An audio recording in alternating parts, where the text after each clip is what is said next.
Hey guys, it's Amber from the Film Magic and I'm back today to list my top 10 favourite Jake Gyllenhaal films. Remember, if you want to see more film content, don't forget to like, subscribe and comment if you agree with my list or if you would have put something different. Okay, jumping straight into it, I love Jake Gyllenhaal as an actor. I think he's so versatile, he's played so many different roles, which is great. You don't want an actor that does the same thing over and over again.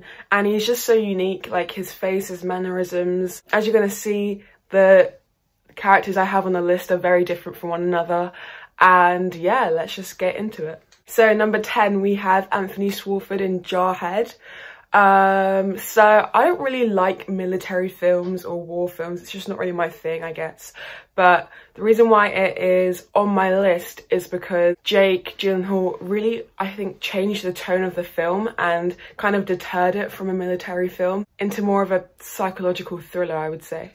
So yeah, I find military films quite repetitive, but this film definitely took more of a psychological thriller approach, in my opinion, because you've got Jake Gyllenhaal's character dealing with trauma, boredom, isolation, just a bunch of different emotions, and Gyllenhaal is really good with evoking those emotions, not just with his words, but with his face and his mannerisms, as you're going to hear me say many times in this video. So I think Gyllenhaal's character was vital to the transition between the humorous tone at the beginning to the more sinister tone at the end.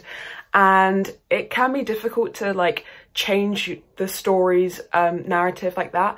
But with Gyllenhaal's acting performance, it did seem more authentic. So now moving on to number 9, you've got Jake Gyllenhaal as Davis Mitchell in Demolition. I really enjoyed this character, and watching the film, I really enjoyed Jake Gyllenhaal's interactions with the other actors and actresses, and I thought they all flowed together and had great chemistry.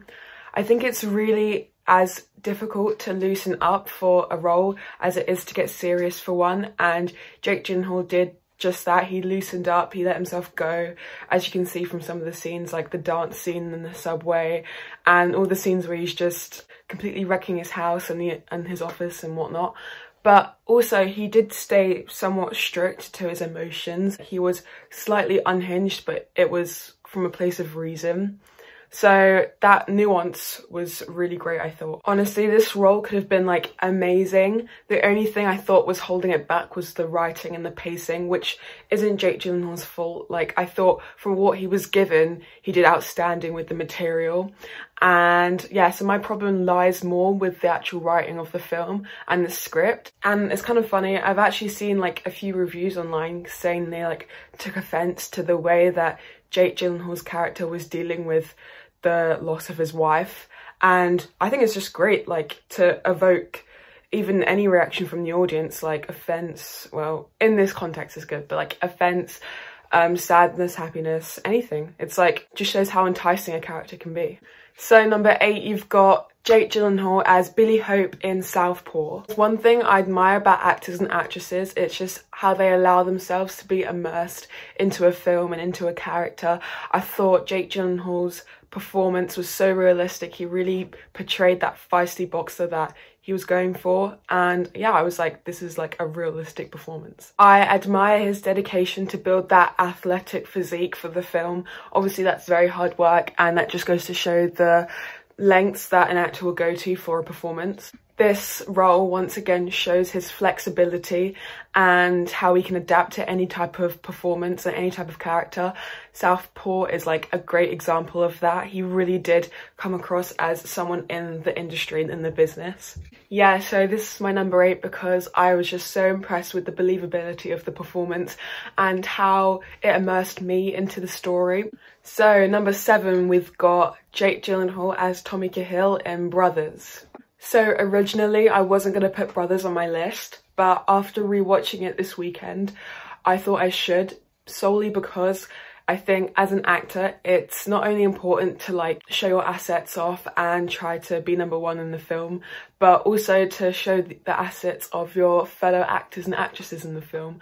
I think Jake Gyllenhaal did that perfectly in Brothers, and he kind of gave leeway to Tobey Maguire to be like the prominent presence in the film without kind of fading into the distance. I definitely enjoyed the chemistry between Natalie Portman, Tobey Maguire and Jake Gyllenhaal in this film. It really worked perfectly and it was really believable, the situation they were in. At times, it felt like I was watching a real family discussions, real family heartbreak, and yeah, at points it was really difficult to watch. So yeah, Brothers is number 7 on my list, just to show that to be a great actor like Jake Gyllenhaal, you have to not only be able to take the reins, but be able to help and assist your other actors and actresses in the film. Okay, number 6 is Jake Gyllenhaal as Mysterio in Spider-Man Far From Home. Okay, I know I've said this for almost like every single film in this list, but I am not the biggest fan of the MCU franchise. Regardless, I loved Spider-Man Far From Home solely because of Jake Gyllenhaal's performance.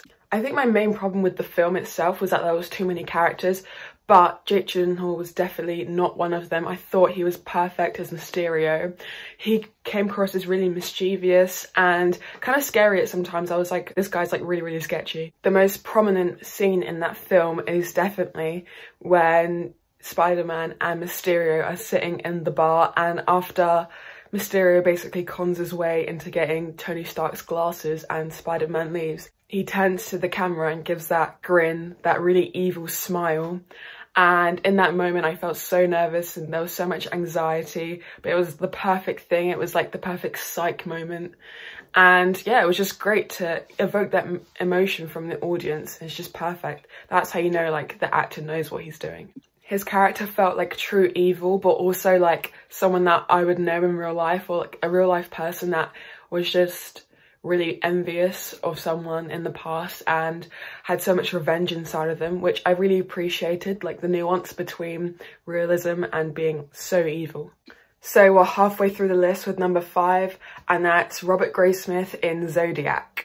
Jake Gyllenhaal and David Fincher together is like the perfect combo. You've got like amazing, flawless writing and like brilliant acting. It just flows so well together and creates such an amazing movie like Zodiac. Jake Gyllenhaal steals the show once again, and he really did emphasize the emotive tone. Like when he felt scared, I felt scared, and when he felt hopeless, I felt hopeless, which is like amazing for an actor to do. Helps the audience recognize their emotions and feel what the director wants them to feel. I thought his character was really authentic, enticing, in depth, and really brought light to like the horror and the terror that happens in the film. One scene in particular is the basement scene with Jake Gyllenhaal's character and Charles Fleischer's character, and that moment where there was so much uncomfortability and it was really scary. I was like, this is a horror moment, like this is a horror film. That moment sticks in my mind so prominently. Number 4, we've got Donnie Darko, which is one of Jake Gyllenhaal's earliest roles. Originally, I thought that he was like 15 or 16 when he played this role, but he was actually 21, which is really good, just shows how convincing he is as a person and as a character.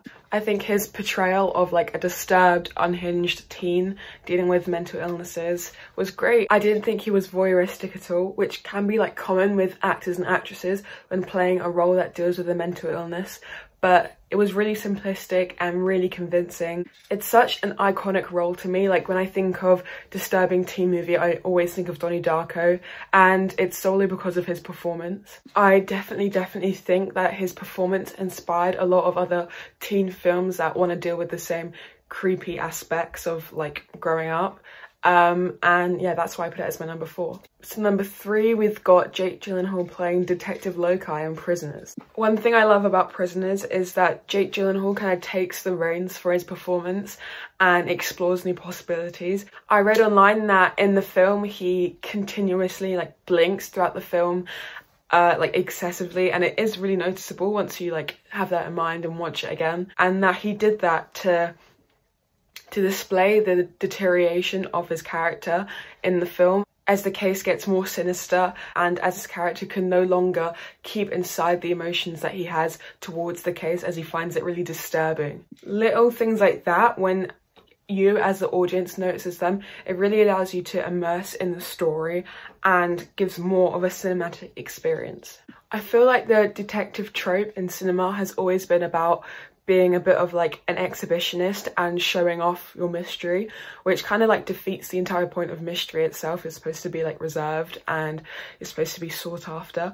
but Jake Gyllenhaal's character seemed really grounded and really easy to not relate to, but to view him as a person with real life emotions. So number 2, we've got Brokeback Mountain and Jake Gyllenhaal as Jack Twist. I loved the character of Jack Twist. He felt authentic and sensitive, and it was great. It was such like an emotional role to watch.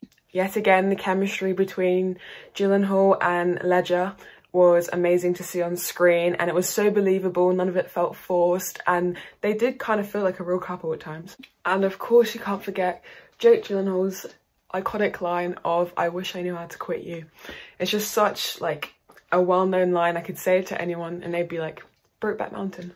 It's just such a great role. I thought he was just perfectly cast, and I really did put it at number 2 because it is so memorable to me. And I would watch the film again just 1,000 times just to see him play Jack Twist. So number 1, we've got Lou Bloom from Nightcrawler. I am absolutely in love with the character, and I just thought the first time I watched it, I was just in awe. I was like, I've just watched some of the best acting from the last decade. His role made me like constantly on edge and have so much anxiety. He does so much bad stuff, but like he's so cunning that you kind of want him to succeed in a way. And yeah, I've said it like a million times now, but his face in the film, I know he had to lose like 30 pounds for this role, but at times of heightened anxiety, it was like his eyes were about to pop out of his socket. It was like so scary just visually to look at him. And everything mixed together just made the character so effective. And honestly, when I think about some of the best characters from the last decade, I do think of Lou Bloom in Nightcrawler, because just everything about it was so convincing and so chilling. So guys, that was my top 10 Jake Gyllenhaal films. Let us know if you agree or disagree with my picks, and also let us know which top 10 list you'd like to see next. Again, don't forget to like, comment and subscribe if you'd like to see more film content, and have a great day guys.